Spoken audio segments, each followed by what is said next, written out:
সূরা ওয়াকিয়া। এই সূরার 96টি আয়াত আছে। সূরার প্রথমে আল্লাহ সুবহানাহু ওয়া তাআলা ইযা ওয়াকাআতিল ওয়াকিয়া এটি বলেছেন। এই থেকেই এই সূরাটির নামকরণ করা হয়েছে সূরা ওয়াকিয়া। এই সূরাটি কখন অবতীর্ণ হয়েছে? আব্দুল্লাহ ইবনে আব্বাস রাদিয়াল্লাহু তাআলা আনহুর বর্ণনা অনুসারে এবং ওমর রাদিয়াল্লাহু তাআলা আনহুর ইসলাম গ্রহণের ঘটনার সময়কালে এই সূরাটি অবতীর্ণ হয় ৫ম হিজরি সনে, যে বছর হযরত ওসমান রাদিয়াল্লাহু তাআলা আনহু ইসলাম কবুল করেছেন। এই সূরার অনেক ফজিলাত। আব্দুল্লাহ ইবনে আব্বাস রাদিয়াল্লাহু তাআলা আনহু থেকে বর্ণিত, ইবনে আব্বাস বলেন, আবু বকর রাদিয়াল্লাহু তাআলা আনহু একদিন নবী করিম সাল্লাল্লাহু আলাইহি ওয়াসাল্লামকে বললেন যে, ইয়া রাসূলুল্লাহ সাল্লাল্লাহু আলাইহি ওয়াসাল্লাম, আপনি তো বুড়া হয়ে গেছেন, বৃদ্ধ হয়ে গিয়েছেন। তখন আল্লাহ রাসূল সাল্লাল্লাহু আলাইহি ওয়াসাল্লাম বললেন, সূরা ওয়াকিয়া আমাকে বৃদ্ধ বানিয়ে দিয়েছে। এই সূরা ওয়াকিয়াটা আমাকে বৃদ্ধ বানিয়ে দিয়েছে। আবু জাবিয়া রাদিয়াল্লাহু তাআলা আনহু বলেন, হযরত আব্দুল্লাহ ইবনে মাসউদ রাদিয়াল্লাহু তাআলা আনহু আব্দুল্লাহ ইবনে মাসউদ রাদিয়াল্লাহু তাআলা আনহু ইনি খুব গুরুত্বপূর্ণ একজন সাহাবী ছিলেন, বড় মুহাদ্দিস ছিলেন। রাসূল করিম সাল্লাল্লাহু আলাইহি ওয়াসাল্লামের হাদিস উনি সংরক্ষণ করতেন। তো আব্দুল্লাহ ইবনে মাসউদ রাদিয়াল্লাহু তাআলা আনহু যখন মৃত্যু শয্যায়, যখন একদম অন্তিম শয্যায়, তখন উসমান রাদিয়াল্লাহু তাআলা আনহু খলিফা। উসমান রাদিয়াল্লাহু তাআলা আনহু আব্দুল্লাহ ইবনে মাসউদ রাদিয়াল্লাহু তাআলা আনহুকে জিজ্ঞেস করলেন, আপনার রোগটা কি? আপনি যে অসুস্থ, আপনার রোগটা কি? আব্দুল্লাহ ইবনে মাসউদ রাদিয়াল্লাহু তাআলা আনহু বললেন, আমার গুনাহ হলো আমার রোগ, আমার গুনাহগুলোই হলো আমার অসুস্থতা। উসমান রাদিয়াল্লাহু তাআলা আনহু বললেন, আপনার জীবনের শেষ ইচ্ছা কি? তখন উসমান রাদিয়াল্লাহু তাআলা আনহু বললেন, আপনার জীবনের শেষ ইচ্ছা কি? আব্দুল্লাহ ইবনে মাসউদ রাদিয়াল্লাহু তাআলা আনহু বললেন, আমার জীবনের শেষ ইচ্ছা হলো আমার রবের রহমত, দয়া। সুবহানাল্লাহ। আমার আল্লাহ যদি আমার প্রতি দয়া করেন, এটাই আমার জীবনের শেষ চাওয়া। উসমান রাদিয়াল্লাহু তাআলা আনহু জিজ্ঞেস করলেন, আপনি যে অসুস্থ, আমি কি চিকিৎসক ডাকবো? আমি কি ডাক্তার ডাকবো? তখন আব্দুল্লাহ ইবনে মাসউদ রাদিয়াল্লাহু তাআলা আনহু বললেন, ডাক্তার নিজেই তো আমাকে অসুস্থ করে দিয়েছে। সুবহানাল্লাহ। ডাক্তার কে? আল্লাহ সুবহানাহু ওয়া তাআলা। ওয়া ইযা মারিস্তু ফাহুয়া ইয়াশফি, যদি তোমরা অসুস্থ হও আল্লাহর কাছে বলো, আল্লাহ তোমাদেরকে কি করবেন? সুস্থতা দান করবেন। বলছেন ডাক্তার আমাকে নিজেই অসুস্থ করে দিয়েছে।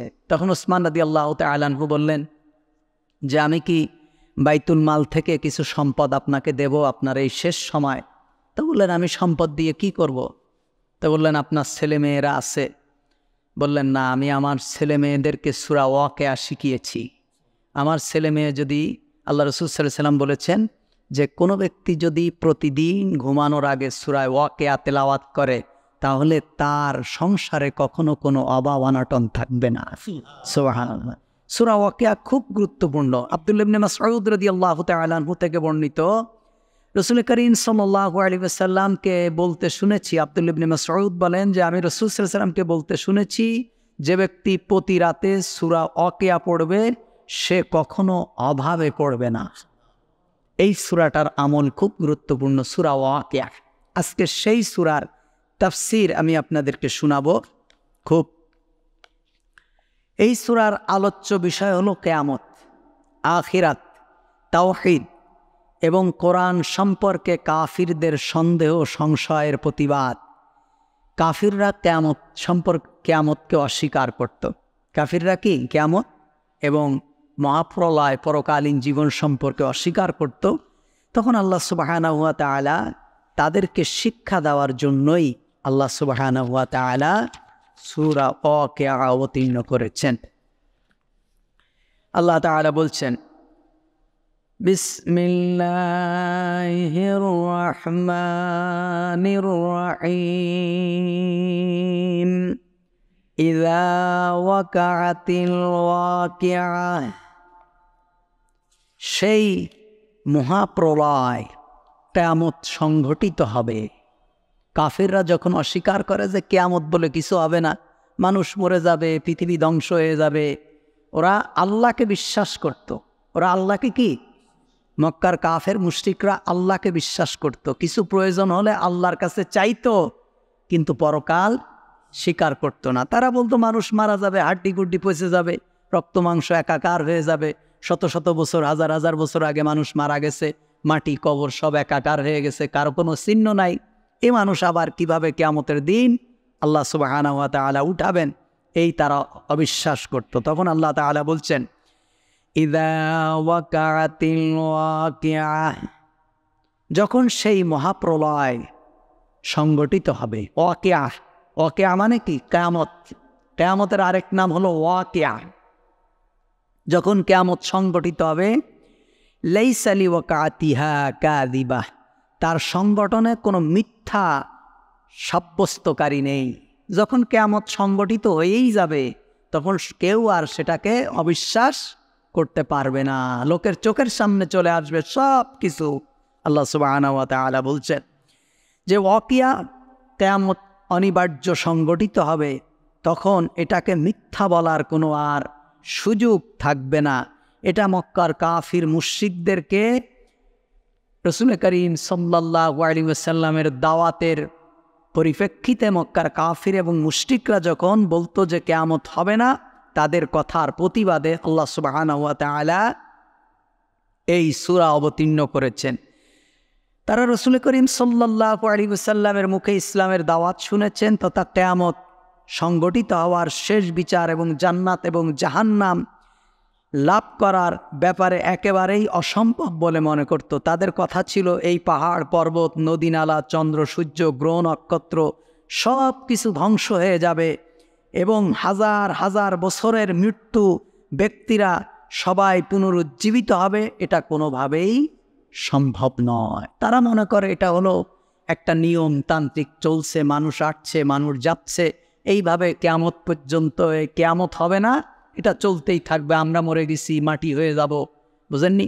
আমরা ছোটবেলায় শুনতাম রব্বানা আতিনা ফের দুনিয়া, মানে কি আবার দুনিয়া হবে, ফের দুনিয়া মানে ফের আবার দুনিয়ায় তোমরা আসবা। আমরা মুরব্বীদের মুখে শুনেছি কি, রব্বানা আতিনা ফের দুনিয়া মানে আবার ফের দুনিয়া হবে। গ্রামগঞ্জে আমরা শুনেছি, আপনারা কেউ শুনছেন? কি উদ্ভাট কথাবার্তা, বুঝেননি? তা মানুষদের আকীদা ছিল এগুলো। তা আল্লাহ সুবহানাহু ওয়া তাআলা বলেন, খাফিজাতুর রাফিআহ, তা উঁচু নিচুকারী, কিয়ামত হবে উঁচু নিচুকারী। অর্থাৎ এই দুটো কিয়ামতের বিশেষণ। খাফিজাতুর রাফিআহ, উঁচুকে নিচু করে দেবে আর নিচুকে কি করে দেবে, উঁচু করে দেবে। অর্থাৎ কিয়ামত উঁচুকে নিচু এবং নিচুকে উঁচু করে দেবে। উঁচু উঁচু পাহাড়গুলোকে আল্লাহ সুবহানাহু ওয়া তাআলা একদম মাটির সাথে মিশিয়ে দেবেন। কোনো কোনো মুফাসসিরিনে কেরাম বলছেন উঁচুকে নিচু করে দেওয়া আর নিচুকে উঁচু করে দেওয়া মানে বিরাট বিরাট পাহাড় পর্বত সবগুলোকে আল্লাহ মাটির সাথে কী করে দেবেন, মিশিয়ে দেবেন, সমতল করে ফেলে দেবেন। আবার সাগর, নদী, বিরাট বিরাট সমুদ্রগুলোকে আল্লাহ তাআলা কী করে দেবেন, সমান করে দেবেন। অর্থাৎ কোনটা সাগর, কোনটা পাহাড়, কোনটা পর্বত, কোনো কিছুই থাকবে না, সব কিছু কী হয়ে যাবে, জমিনের সমতল ভূমিতে পরিণত হবে। কোন কোন মুফাসসিরিন কেরাম বলছেন খাফিজাতুর রাফিআ শব্দের অর্থ হলো উঁচুকে নিচু, নিচুকে উঁচু করে দেবে। কিন্তু আব্বাস রাদিয়াল্লাহু তাআলা আনহু, সবথেকে বড় মুহাদ্দিস, রাসূলুল্লাহ সাল্লাল্লাহু আলাইহি ওয়াসাল্লামের সাহাবী, তিনি বলছেন, হযরত ইবনে আব্বাস বলছেন, কিয়ামতের ঘটনা অতি উচ্চ মর্যাদাশীল জাতি ও ব্যক্তিকে নিচু করে দেবে এবং নিচু ব্যক্তিকে উঁচু করে দেবে। কে রাজা, কে বাদশা, কে ধনী, এগুলো সবগুলো কি হয়ে যাবে, একেবারেই লাঞ্ছিত হয়ে যাবে। আর দরিদ্র একেবারেই নাঙ্গা মানুষ যারা, এদেরকে আল্লাহ সুবহানাহু ওয়া তাআলার ইবাদত করার কারণে আল্লাহ তাআলা তাদেরকে কি করে দেবেন, উঁচু করে দেবেন। উদ্দেশ্য এই যে কিয়ামতের অবস্থা হবে ভয়াবহ এবং কিয়ামত হবে এক অভিনব বিপ্লব। যেমন কোনো রাষ্ট্রে যদি বিপ্লব হয়, কোনো রাষ্ট্রে যদি বিপ্লব হয় তখন কি হয়ে যায়? তখন যারা রাজা বাদশাহ ছিল তারা খাঁচার ভিতরে কি হয়ে যায়? বন্দী হয়ে যায়। এমপি, মন্ত্রী, মিনিস্টার, বড় বড় লোকেরা সব খাঁচার মধ্যে বন্দী হয়ে যায়। আর যারা রাস্তাঘাটের নেতাকর্মী ছিল কিংবা সাধারণ জনগণ ছিল এরা তখন রাষ্ট্রীয় আসনে কি হয়ে যায়? সমাসীন হয়ে যায়। তো এটা একটা বিপ্লব, এটা একটা মহা বিপ্লব হবে। সেদিন উঁচুকে নিচু করে দেওয়া হবে আর নিচুকে কি করে দেওয়া হবে? উঁচু করে দেওয়া হবে। আল্লাহ তাআলা বলছেন, ইযা রুজ্জাতিল আরদু রাজ্জা, যখন জমিনকে কাঁপানোর মতো কাঁপিয়ে দেওয়া হবে। জমিন একেবারেই সারা পৃথিবী প্রকম্পিত হয়ে উঠবে। একটুখানি ভূমিকম্প হয়, বলছে আমাদের দেশে যদি 6 অথবা 7 মাত্রার ভূমিকম্প হয় তাহলে ঢাকা আর ঢাকায় থাকবে না, এবং এটা হবেও। এটা কি বলছেন? বৈজ্ঞানিকরা বলছে সেজন্য না, আল্লাহ সুবহানাহু ওয়া তাআলার হাবিবই বলেছেন হবে। এই মাটির সাথে গুড়ায় ফেলবে। এখন দেখছেন বসুন্ধরা টাওয়ার, তারপরে হলো যমুনা ফিউচার পার্ক, বড় বড় অট্টালিকা, বাংলাদেশ ব্যাংক, 24 তলা ইউনুস টাওয়ার, জনতা ব্যাংক, কিচ্ছু থাকবে না। আবার রসুলের ভবিষ্যৎবাণী সব কিলো কান্দা গুড়ায় ফেলে দেবেন, সমান হয়ে যাবে। 160 তলা 62 তলা বুর্জু টাওয়ার, কিচ্ছু থাকবে না। কি কিয়ামতে? না, এখন হবে। মানুষ পৃথিবীতে থাকবে, রাষ্ট্র থাকবে, যন্ত্র থাকবে, আমরাও হয়তো থাকতে পারি, আমাদের সমসময় হয়তো হইতে পারে, সবাই থাকবে। আল্লাহ তাআলা রাতের ভূমিকম্পে সকালবেলা ঘুম থেকে যারা উঠবে তারা দেখবে কিছুই নেই। মুহাম্মাদুর রাসূলুল্লাহ সাল্লাল্লাহু আলাইহি ওয়াসাল্লামের ভবিষ্যৎবাণী। এজন্য বলছে ইযা রুজ্জাতিল আরদু রাজ্জা, যখন প্রকম্পন। আল্লাহ সুবহানাহু ওয়া তাআলা বলছেন যে যখন জমিনকে কাঁপানোর মতো কাঁপিয়ে দেওয়া হবে। কেমন? অর্থাৎ সমগ্র পৃথিবীকে আল্লাহ সুবহানাহু ওয়া তাআলা উলট পালট করে ছেড়ে দেবেন। অবুসাতিল জিবালু বাসসা, আর পাহাড় পর্বতকে ছিন্ন ভিন্ন করে দেওয়া হবে। কোনটা পাহাড় ছিল আর কোনটা নদী ছিল বোঝাই যাবে না। আপনাদের লোকজন কি এসেছে? তাফসীর শেষ করব, লম্বা করবো না আজকে ইনশাআল্লাহ। একটা বিবাহ হবে ইনশাআল্লাহ, থাকেন বিবাহের খুতবা শুনে যায়েন। অবুসাতিল জিবালু বাসসা, আল্লাহ সুবহানাহু ওয়া তাআলা বলছেন যে পাহাড়গুলোকে কি করে দেওয়া হবে? ছিন্ন ভিন্ন করে দেওয়া হবে। কোনটা পাহাড় ছিল আর কোনটা সাগর ছিল বোঝাই যাবে না। আল্লাহ সুবহানাহু ওয়া তাআলা সবগুলোকে ছিন্ন ভিন্ন করে দেবেন। কি ভয়ঙ্কর পরিস্থিতি তৈরি হবে যে গর্ভধারিণী মা তার সন্তান প্রসব করে ফেলবে। মানুষ আতঙ্কে শুধু দিক বিদিক ছুটতে থাকবে, কিন্তু ছুটে কোথায় যাবা? যাওয়ার জায়গা তো আর নেই, সময় শেষ। আল্লাহ সুবহানাহু ওয়া তাআলা বলছেন যে পাহাড়গুলোকে ছিন্ন ভিন্ন করে দেওয়া হবে। কেমন? ফাকানাত হামাআম মুনবাসসা, ফলে তা ধূলিকণায়, মুনবাসসা, ধূলিকণায় পরিণত হবে, একদম তুলার মতো হয়ে যাবে। ধুলা যেমন রাস্তা দিয়ে গাড়ি চালাইলে যেমন ধুলা ওড়ে, বাতাসে যেমন ধুলা শুধু ঘুরতে থাকে, এই বিরাট বিরাট অট্টালিকা পাহাড়গুলো সবগুলো আল্লাহ সুবহানাহু ওয়া তাআলা ধূলিকণা করে দেবেন, পিষে ফেলে দেবেন। আল্লাহ বলছেন তখন কি অবস্থা হবে? যখন এই ভয়ঙ্কর পরিণতি হবে তখন কি অবস্থা হবে? ওয়া কুনতুম আযওয়াজান সালাসা, আর তখন তোমরা 3 ভাগে বিভক্ত হবে, 3 দল হয়ে যাবে। গোটা পৃথিবীর আদি থেকে অন্ত পর্যন্ত সমস্ত মানুষগুলো 3 দল হয়ে যাবে। আদম থেকে শুরু করে কিয়ামত পর্যন্ত যত মানুষ আসবে সমস্ত মানুষগুলো 3 দল হয়ে যাবে। আল্লাহু আকবার। 3 দলে বিভক্ত হয়ে যাবে। এক দল হবে ডানপন্থী। কোন পন্থী? ডানপন্থী। এদের অবস্থান হবে আরশের নিচে ডান দিকে। সুবহানাল্লাহ। এদেরকে আদম আলাইহিস সালাতু ওয়াস সালামের ডান দিক থেকে তৈরি করা হয়েছে। এরা হবে ডানপন্থী। দেখেন না, বলে আমরা বামপন্থী করি। দুনিয়ায় যারা বামপন্থী, কিয়ামতের দিনও তারা বামপন্থী। ঠিক।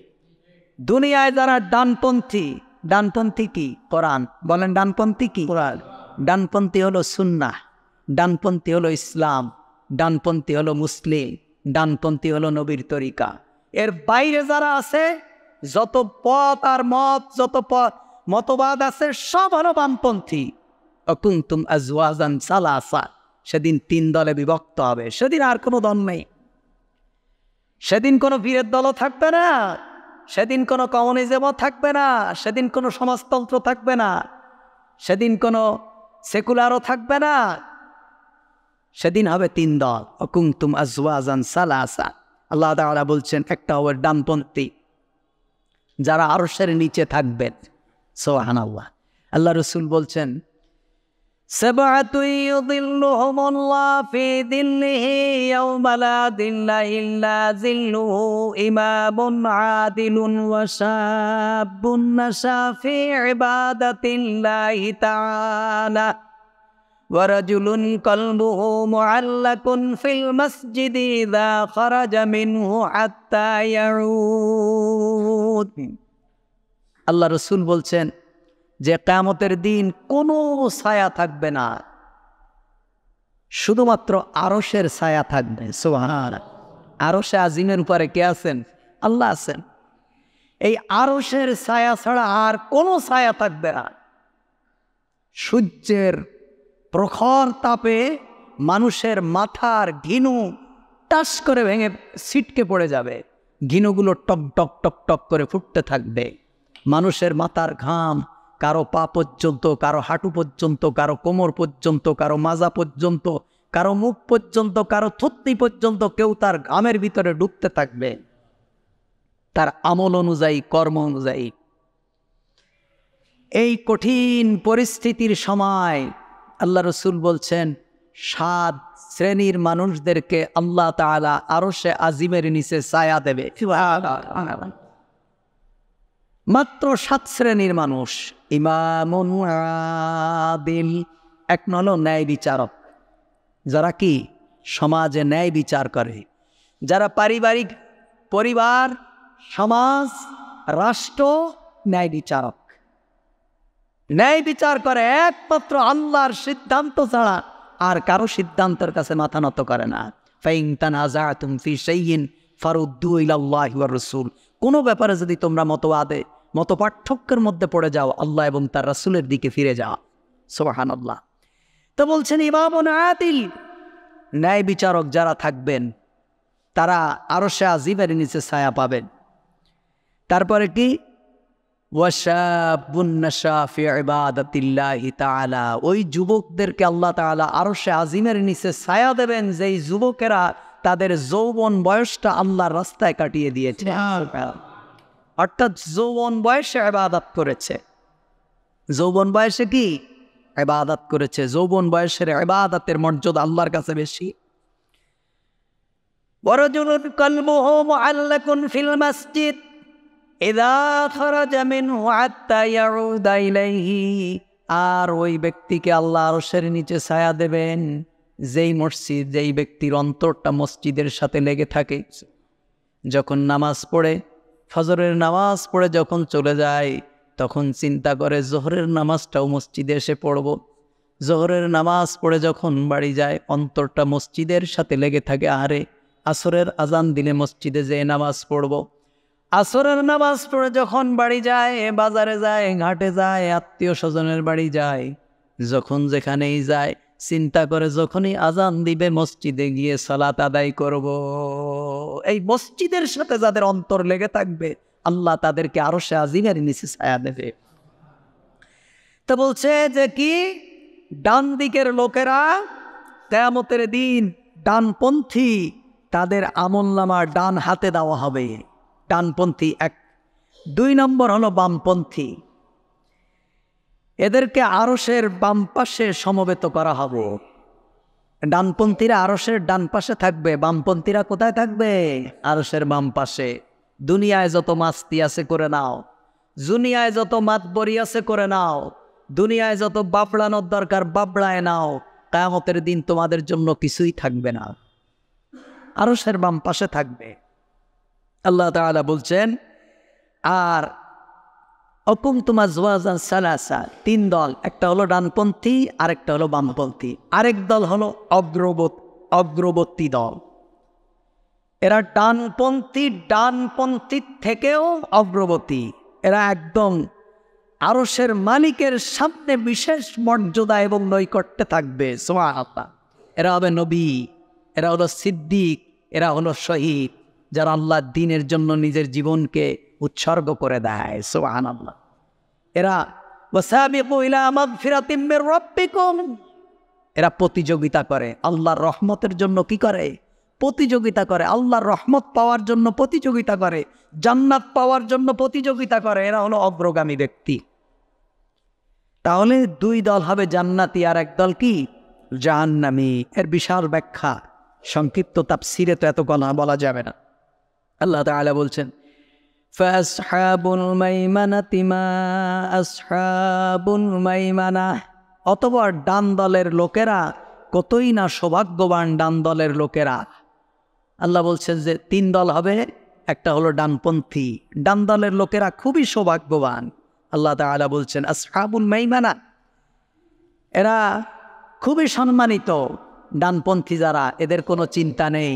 আল্লাহ তাআলা বলছেন ফাইম্মা ইয়াতিয়ান্নাকুম মিন্নি হুদান ফামান তাবিআ হুদায়া ফালা খাউফুন আলাইহিম ওয়ালা হুম ইয়াহজানুন। যারা আমার হেদায়েতকে অনুসরণ করবে, কোরআনকে অনুসরণ করবে, তাদের দুনিয়ার জীবনেও কোনো টেনশন নেই, পরকালীন জীবনেও তাদের কোনো ভয় নেই। সুবহানাল্লাহ। সত্যিকার অর্থে যদি আপনি কোরআন মানেন, দুনিয়ার জীবনে আপনার কোনো ভয় নেই। কিসের ভয়? আপনি তো জানেনই আমি মরে যাব। আমি কি হব? মরে যাব। আমি তো বেঁচে থাকতে আসিনি, আমি তো মরে যেতেই এসেছি, আমাকে তো মরতেই হবে, আজ হোক কাল হোক। কিন্তু সেই মৃত্যুটা যদি আল্লাহর রাস্তায় হয়, আমার কিসের ভয়? এটা হবে মুমিনের চাহিদা। কিন্তু কিছুদিন পৃথিবীতে বেঁচে থাকার জন্য, কিছু সুযোগ সুবিধা ভোগ করার জন্য, কিছু রাষ্ট্রীয় পদমর্যাদা নেওয়ার জন্য যদি আমি আমার জীবনকে সত্য থেকে বিচ্যুত করে ফেলি, কতদিন বা বেঁচে থাকবো? আমাকে কে বাঁচিয়ে রাখবে? যাদের অর্থ সম্পদ, সুযোগ সুবিধা নেওয়ার জন্য, আমি কিছুদিন ভালো থাকার জন্য যে চেষ্টা আমি করছি, তারাও তো মারা যাবে, তারাও তো কেউ বেঁচে থাকবে না। আল্লাহ তাআলা বলছেন যে ডানপন্থী যারা, তারা কতই না সৌভাগ্যবান। ওয়াসহাবুল মাশআমাতি মা আসহাবুল মাশআমা। মাশআমা শব্দের অর্থ হলো বামপন্থী, বাম দল। বলে না এটা হলো বাম দল, আছে না আমাদের দেশে বাম দল? এরা বাম দল। এরা দুনিয়ায় নিজেদেরকে বাম দল বলে, এদের কনস্টিটিউশনও বাম দল, এরা বাম দলের উপরেই প্রতিষ্ঠিত, এরা বাম দলই, এবং কিয়ামতের দিনও এরা বাম দল হিসাবে থাকবে। এরা যতই লোকদেরকে ধোঁকা দেওয়ার জন্য হজ করুক, মাথায় টুপি পরুক, আমাদের সাথে বসে ইফতার করুক, মসজিদে যে নামাজ পড়ুক, এদের নামের শুরুতে যেমন বাম দল, কিয়ামতের দিন এরা বাম দল হিসাবে উঠবে। আল্লাহ তাআলা বলছেন ওয়া আসহাবুল মাশআমাতি মা আসহাবুল মাশআমা। আর বাম দলের লোকেরা কতই না দুর্ভাগ্য বাম দলের লোকেরা। যারা বাম দলের লোক, তারা কতই না দুর্ভাগা, এরা লাঞ্ছনার শিকার হবে কিয়ামতের দিন। আপনি মনে করছেন যে দুনিয়ায় কিয়ামতের দিন মনে হয় একজন আরেকজনের দেখে লজ্জা পাবে না? না, লজ্জা পাবে। দুনিয়ায় আমি যদি এই মসজিদে যদি একটা কোনো খারাপ কাজ করে ফেলি, আপনাদের কয়জনের সামনে এখন আমার যেমন লজ্জা হবে, লজ্জা লাগবে, আপনাদের সামনে আমি যেমন মুখ দেখাতে পারবো না, কিয়ামতের দিন এর থেকে অধিক লজ্জা হবে। কারণ সেদিন সমস্ত মানুষগুলো থাকবে, আত্মীয় স্বজন, পাড়া প্রতিবেশী, বন্ধু বান্ধব, মুসল্লির সব মানুষের সামনে আমি অপমানিত হব, আমি লজ্জিত হব।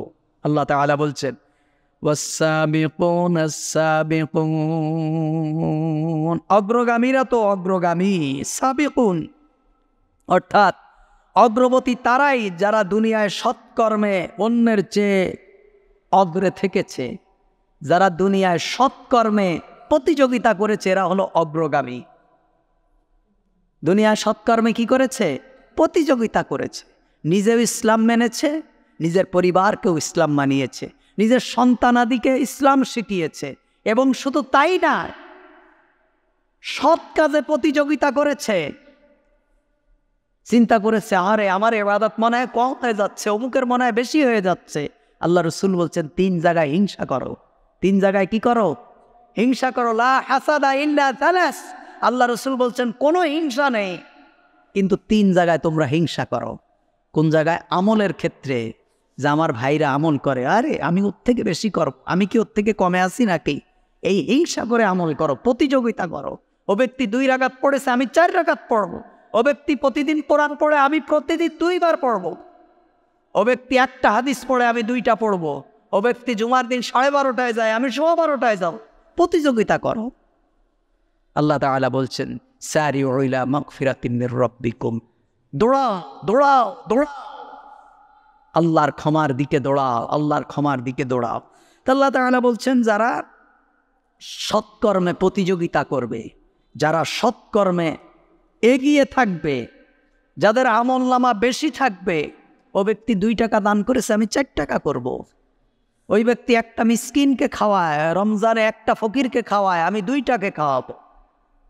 এইভাবে প্রতিযোগিতা। আল্লাহ তাআলা বলছেন, যারা দুনিয়ার জীবনে প্রতিযোগিতা করবে, যারা দুনিয়ায় সামনে থাকবে, কিয়ামতের দিন আল্লাহ সুবহানাহু ওয়া তাআলা তাদেরকে সামনেই রেখে দেবে। সুবহানাল্লাহ। এজন্য ভাইরা আমার, সৎকর্মে প্রতিযোগিতা করা, কোনো ধরনের প্রান্তিকতা না, কোনো ধরনের গন্ডগোল ফাসাদ না। অমুকের নামাজ হয় না, অমুক ভালো না, আমি একমাত্র ভালো, অমুক ভালো না, এই সমস্ত চিন্তা ভাবনা মুখেই আনা যাবে না। কারণ আপনাকে মনে রাখতে হবে, এক ব্যক্তি প্রচুর পরিমাণে ইবাদত করে জাহান্নামে যাবে, আর একজন ব্যক্তি স্বল্প পরিমাণে ইবাদত করেও আল্লাহর জান্নাতে যাবে। সুতরাং আপনি কেন বড়াই করবেন? আপনার ইবাদতের আল্লাহর কাছে কোনো মূল্য নেই। আল্লাহর কাছে মূল্য হলো আপনার অন্তরের। আপনি আরেকজনের ইবাদত হয় না, আপনি এইগুলো বলছেন, অমুক তমুক, কোনো প্রান্তিকতা নেই ইবাদতের ক্ষেত্রে। আমার ভাই নামাজ পড়ছে, আপনি দোয়া করেন, আল্লাহ আমার ভাইয়ের নামাজে যদি কোনো ভুল ত্রুটি থাকে, আমার ভাইকে মাফ করে দাও।